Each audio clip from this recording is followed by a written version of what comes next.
बयान दाओ चे अल्लाह हुक्म करे दे चे अकीमुस सलाता मुंजो कई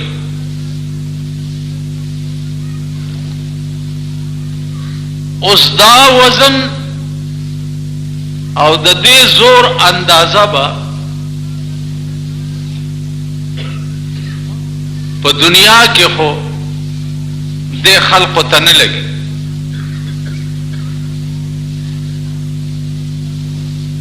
लेकिन दा अकीमुस सलाता हुक्म पैरवी न कोल दे जोर ब क़यामत के दा दुनिया उगोरी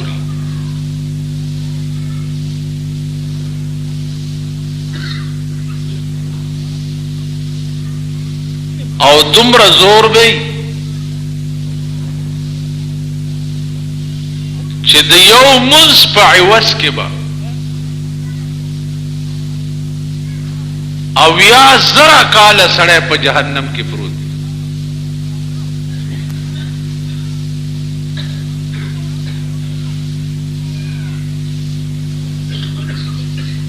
अंदाजा लगवाए चे द यौ मुंस पाइवस के बा यानी दा अल्लाह द यौ हुक्म पर नाफरमाना के बा अविया जरा काल सड़े पर जहन्नम के प्रूत और चिद सड़ी टोल जोन दा अल्लाह ना फरमान अवी अल्लाह दे अमान रा की चिदागी बसहाल अजीजानो संग च मुंज फर्ज दे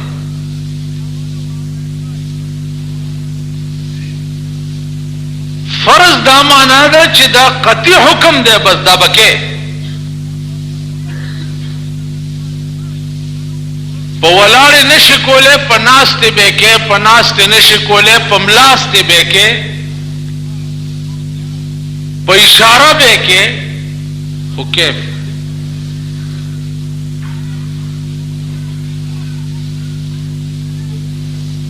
नुचसंगा मुंज फर्ज दे दा से अहकाम द मुंज द कवलम फर्ज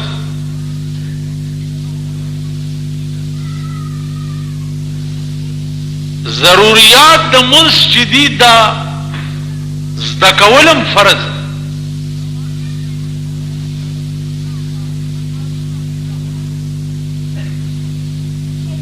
उस दो किस्म खलक दे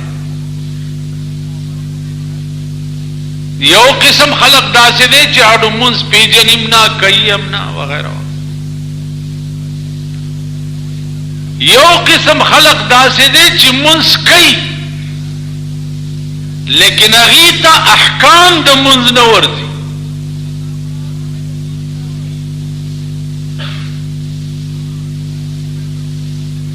नो चाला च अहकाम द मुंज न वर्दी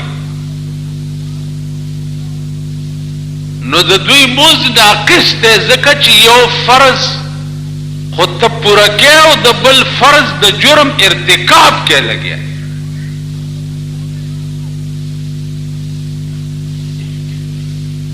उस मसलन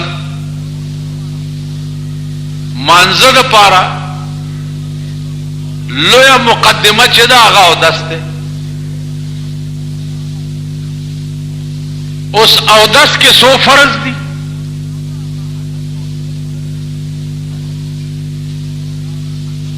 दा आम मुंज गुजारो था नवर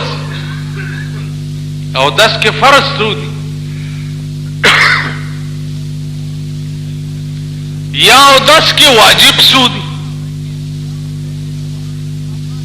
या अवदस के सुन्नत सूदी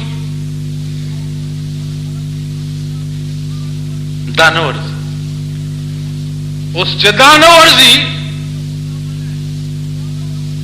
नो अवदस फर्ज दे चौदस नहीं मुज्न की और तो अहकाम दा अवदस दा हम फर्ज दी पतास दा कोल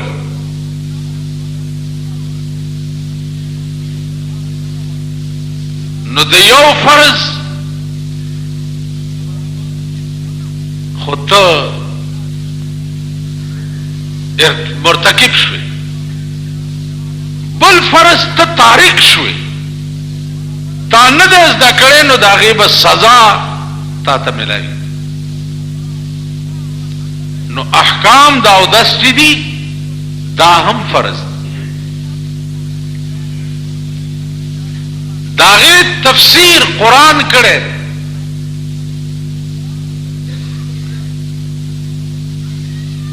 فاغسلوا وجوهكم وأيديكم إلى المرافق، مخونه ووینځئ. اوس مخ ووینځئ نو مخ تر کومه پورې ووینځه؟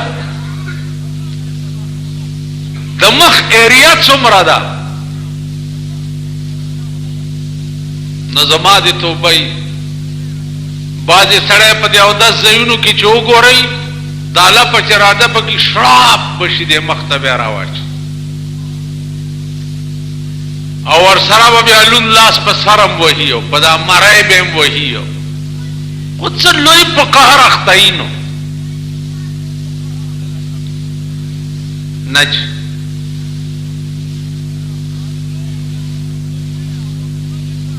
یو لوټه اوبه په یو لوټه اوبو باندې استنجا هم کیږي او په یو لوټه اوبو باندې اودس هم کیږي.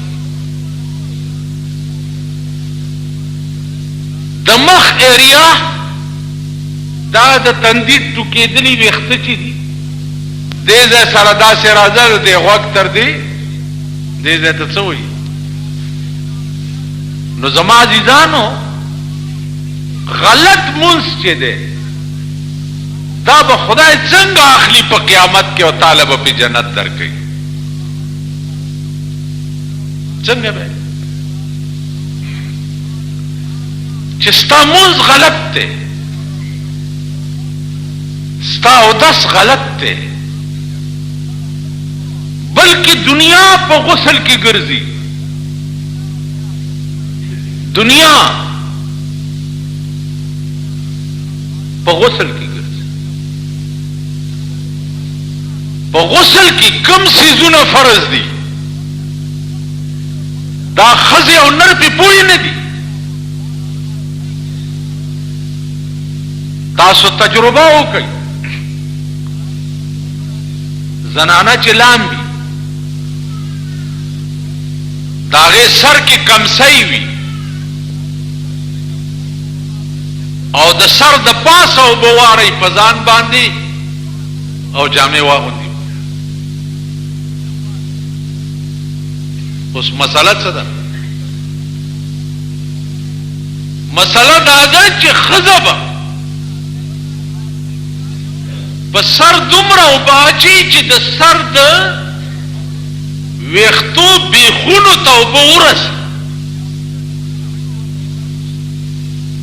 د ویښتو دننه بیخونه لامده شي، دا د پاسه په سر اوبه واچي ګیره ده مثلا یو سړی دی غټه ګیره ده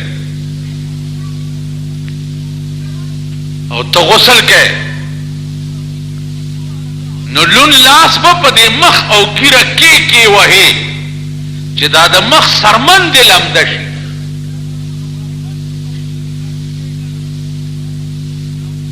دا د مخ سرمن نه لمده بس اوبه په ځان واړې او په دې ګیره داسې لون لاس راکوي مسه پې وکړي حالانکې په هغې چېرته غسل نو دا ټول خلق په غسل کې ګرځي.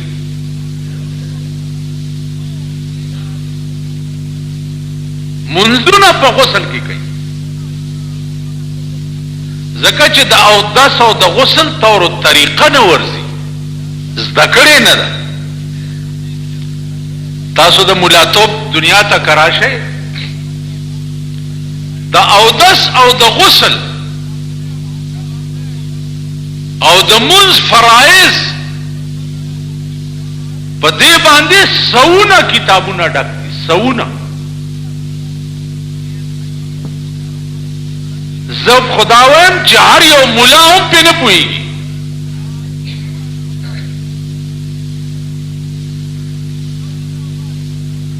نو دیو جن عزیزانو چې څنګه منځ فرض دی داسې احکام د منځ د کول فرض دی.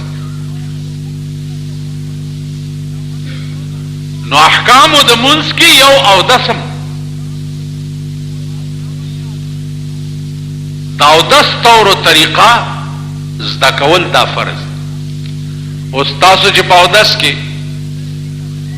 لاسونه وینځئ، لاسونه د دې څنګلې تر ګیټای پورې، د ګیټای نه د کپاس وینځل شروع کړه، دا به اسراف کې راځي. خپې چې وینځئ نو د خپې تر دې خنګري پورې، دا د خپې دا ګیټای چې ده تر دې ځای پورې وینځل چې دي دا دومره ایریا د خپې دا فرض ده. که دې نه پاس دي وینځل شروع که بعضې سړی شیخ غوندي بډې ووایي او تر دې ځای پورې خپه وینځي، نو په اودس کې تر دې ځای پورې چې خپه وینځي نو دا اسراف دی. مخ د دې غوږونو دا نرمي چې دي دې ته نرمي وایي، ښه بوسخکی ورته نه وایي، نو کڅوړی ورته وایي. د دې نرمو او د دې ایریې ترمنځه د دې زنې نه یو انچای لاندې دا ایریا د مخ ته دا دومره حصه به وینځي، دا به لمدی او دومره به لمدی چې یو ساس کې یا 2 ساس کې اوبه ترې پرېوځي.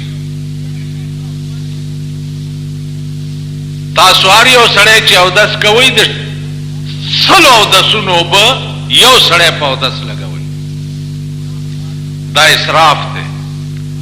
او کم سړی چې اسراف کوي د هغه متعلق پیغمبر فرمایلی دي صلی الله علیه وسلم چې اسراف کوونکی به په لاندې تاخچه د جهنم کې پروت دي. علما لیکي چې تراله او جمع ولاړه ده او یو داسې سړی مخ کې ولاړ دی چې ستا په مخ کې زنا کړې ده او شراب یې څښلي، ستا په مخ کې، او هغه په مصلی ولاړ دی او مخ کې جمع ورکوي او تا ورپسې نیت ونه تړلو نو تارک الجماعت شیطان اخرس، د جمع ترکونکې ګونګی شیطان دی، هغه پسې به هم نیت تړي، ځان نه به یې ښه ګڼې. ته چې هغه پسې نیت نه تړې خو ځان به د هغه نه ښه ګڼې، او چې ځان د هغه نه ښه ګڼې نو دا غرور دی او د غرور ګناه به خدای په قیامت کې نه معاف کړي. نو کمې صیغې د امر چې د احکامو راغلي دي دا فرض دی. فرض دا معنا چې د دې ترکونکې سخت مجرم دی او دین انکار کوونکی چې دی هغه کافر دی. مثلا که یو سړی دا وایي چې زه مونځ نه منم چې دا فرض دی، زکات نه منم چې دا فرض دی، حج نه منم چې دا فرض دی، نو دا کافر دی. اوس دولت شته او حج ته نه ځي نو سخت مجرم دی، زکات پیسې شته او نه ورکوي نو سخت مجرم دی، منځ ټیک ټاک او جوړ دی او نه کوي سخت مجرم دی. لیکن دلته منځ کې د بعض ائمه اختلاف دی. د امام شافعی رحمت الله علیه مذهب دا دی چې بی عذره قصدن یو سړی یو منځ قضا کی نو کافر شي، یو منځ. د امام ابو حنیفه رحمت الله علیه مذهب دا دی چې یو منځ سړی قصدن قضا کی نو کافر نشي، لیکن یفضی الی الکفر، کفر ته ورنږدې شي یو منځ. اوس الله دې امان راکړي چې یو سړی کال 12 میاشتې ټکے منځ نه کوي نو دا غي اندازه تاسو لګاو. زما ديدانو یو نقطه بل دلته د خوند واوري علما لیکي چې قرآن ویلی دي چې د منځ اثر دا دی چې سړی د ګناه نه بچ کوي.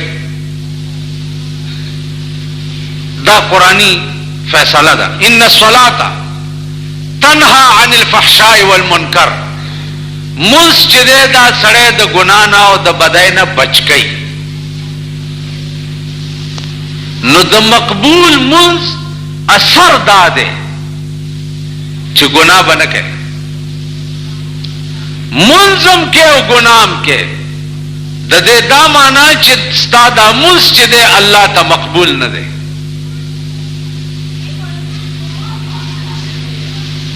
منځنم او ګنام کې منځنم کې او د حرام او د حلال تمیزم در کې نشتا. نو دینه دا معلومیږي چې ستا دا منځونه تا ته رد کیږي واپس. الله تا ته ویلي چې ما د هدایت شی صرف دا کتاب تا ته درلېږلی، ستا هدایت په دې کې دی. بیا تا ته ویلي چې ته دعا کوه چې اهدنا الصراط المستقیم، خدای ما ته سمه لار وښایه. دا دعا هر وخت کوه. نو ته په منځ کې وی که نه چې اهدنا الصراط المستقیم. دا درخواست دی الله ته د هدایت. الله وی هدایت غواړي، درخواست ما ته راکړو، ما ستا درخواست منظور کړو. هدى للمتقین. دا قرآن هدایت دی، دې ته ګوره او په دې روان. نو د اهدنا الصراط المستقیم درخواست منظوری ده هدى للمتقین. تاسو خیال راغی جی؟ نو ته چې په موږ کې اهدنا الصراط المستقیم وې او بیا قرآن د ځان هدایت نه ګڼې، نو معلومیږي دا چې تا خدای ته درخواست په دروغ وکړې، نو ستا موږ دروغ شو. چې موږ د دروغ شو، نہ خدا ہی ملا نہ وصال صنم، نہ ادھر کے رہے نہ ادھر کے رہے. قرآن کے با قیامت کے بدا ټول منځونه ستارا ټول کړی شي او په دې مخ به درويشتې شي چې تا ما نه هدایت غوښته او ما هدایت درلېږلی او په منځ کې به د هدایت ټکی وي، ما درلېږلی او تا پې عمل نه وکړی. معلومیږي دا چې تا دا منځ په دروغه کړی. دا منځونه د خپل سنبال کا او ملائکو ته به وایي چې ویني صحیح او په دې مرۍ کې زولنې ور واچوي او جهنم ته روان. دا اقیموا الصلاة حکم چې راغی نو د پیغمبر عمل شروع شو.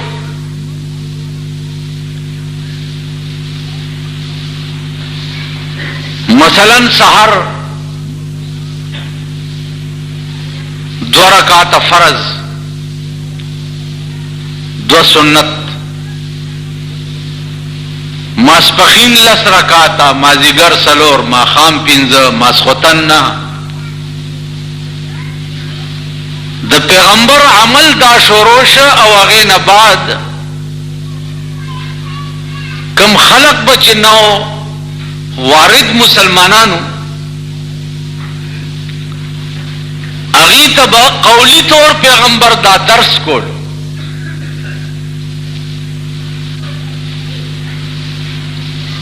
لکه 13 جمعه ما تاسو ته ویلي چې په مدینه منوره کې اصحاب صفه چې دا 400 کسان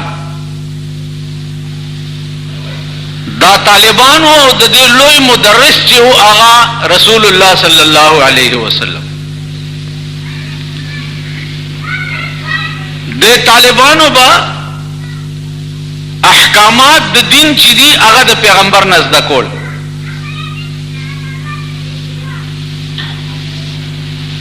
دا شی ډېر زیات مشکل. نو د موږ متعلق یو ابتدا د اسلام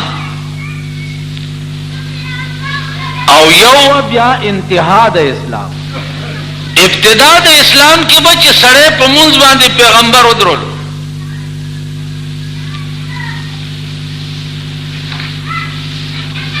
نو هغه وخت کې به اغي داوی چې صاحب دا خو ډېر ګران کار دی. اوس نیغ به ولاړې، نه به اخوا ګورې، نه به دې خوا ګورې، نه به خبرې کې، نه به سلام کې، نه به والیک کې. دا خو ډېر ګران کار دی. حضور صلی الله علیه وسلم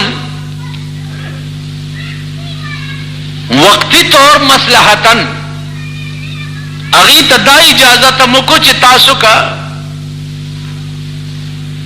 ساختخ کوي نو بیا خیر دی، دې سره څه نه کیږي.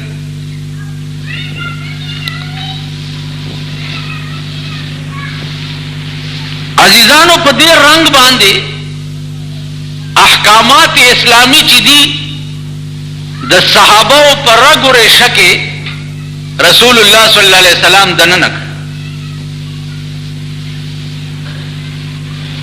مثلا تاسو چړومبه ودرېږئ نو څه چل بکوي؟ نیت بتړئ. اوس نیت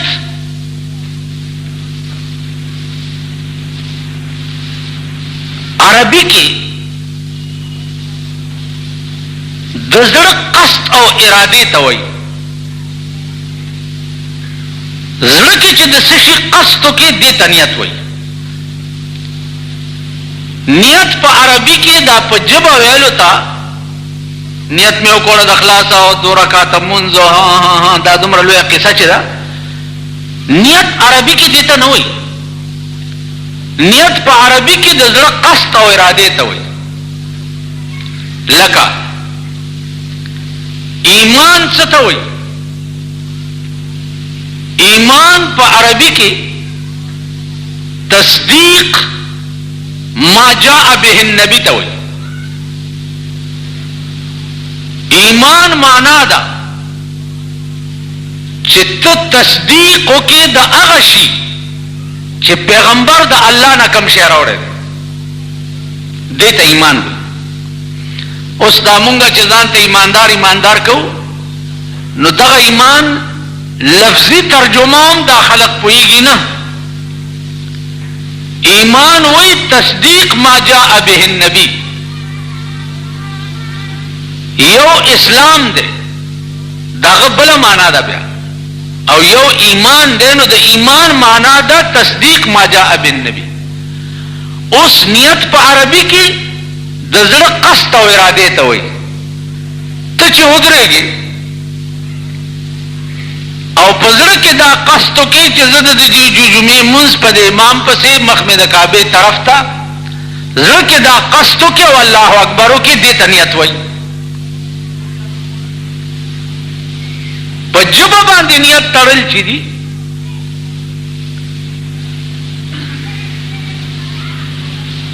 دا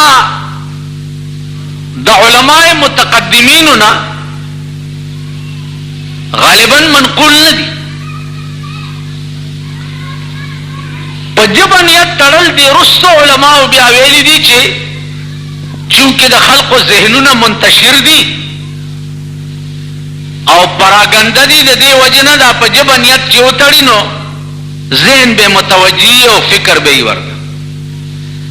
د متقدمینو اذهان چې وو هغه منتشر نو، هغه هم یو طرف ته متوجه وو، نو هغې په ژبه نیتونه نه تړل، زړه کې به یې قصد او اراده وکړه الله اکبر به. اوس بعضې خبرې داسې دي چې هغه زما نه څوک واوري یا چېرته کلي ملي کې ووایي نو څه لویه لانجه جوړه شي او امام بیا یو څه وایي دی بیا بل څه وایي، کله کله ما ته دا ګیلې م راشي. نو عزیزانو عرض مې دا و چې زما خبره بنیادي خبره زه عرض کوم، که مونږ ته دین زده وی نو مونږ ته به هېڅ مشکل نه وی.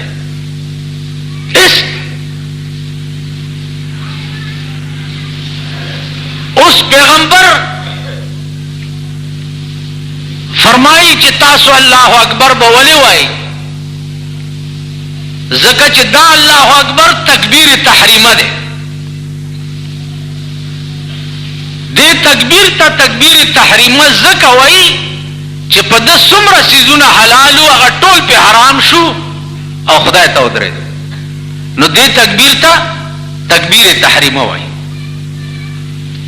او دې پسې به څه وایي؟ سبحانک اللهم. اول ابتدا به د الله د تقدس نه کوي. علماء لیکي چې سبحانک اللهم دا اللهم چې ده په اصل کې یا الله، سبحانک یا الله.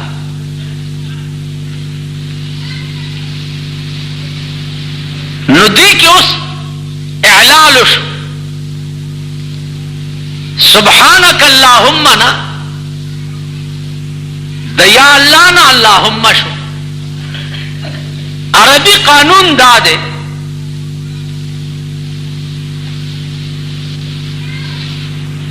چې یا حرف ندا چې حذف شي نو د هغې په عوض کې میم مشدده راوړی شي.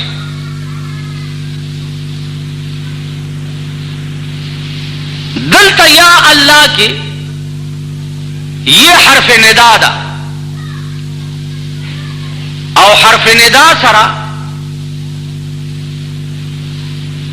قانون دا دی چې دا لرې کینو د دې عوض کې به میم راوړي، خو هغه میم به راوړي چې هغه شد والا میم، هغې ته میم مشدده وایي. اوس دې یا حرف ندا کې خبره ده چې ندا همیشه د پاره حاضر تکیږي، غائب ته نه کیږي.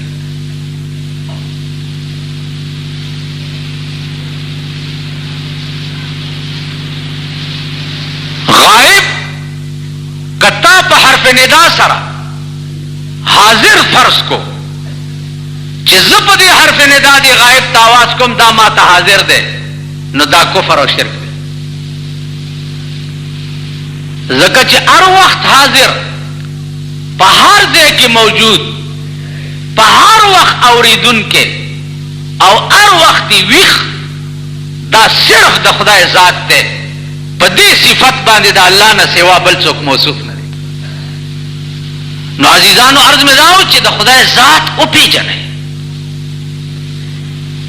اوس دلته یې حرف ندا حذف شوه او د هغې په بدل کې میم مشدده راوړی شو. دې کې څه راز دی؟ اوس ته چې سبحانک اللهم وې نو سبحانک اللهم په اصل کې سبحانک یا الله نو داسې به دې ویلی که نه چې سبحانک یا الله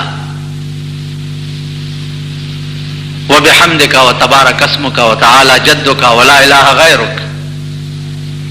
سبحانک یا الله لري کول او میم راوړو کې فایده څه ده؟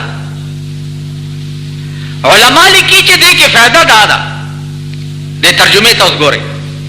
سبحانک یا الله، پاکی د تعالی را اے خدایا. بس دغه ترجمه ده، زیادت پکې نشته. پاکی د تعالی را یا الله. اوس چې دا یې دې لرې کړه او د یې په ځای دې میم مشدده راوړو نو دې کې فایده څه شوه؟ فایده یې دا شوه چې سبحانک اللهم، پاکی د تعالی را اے د ټولو صفتونو مالک خدایا. نو هغه یا چې واو میم نو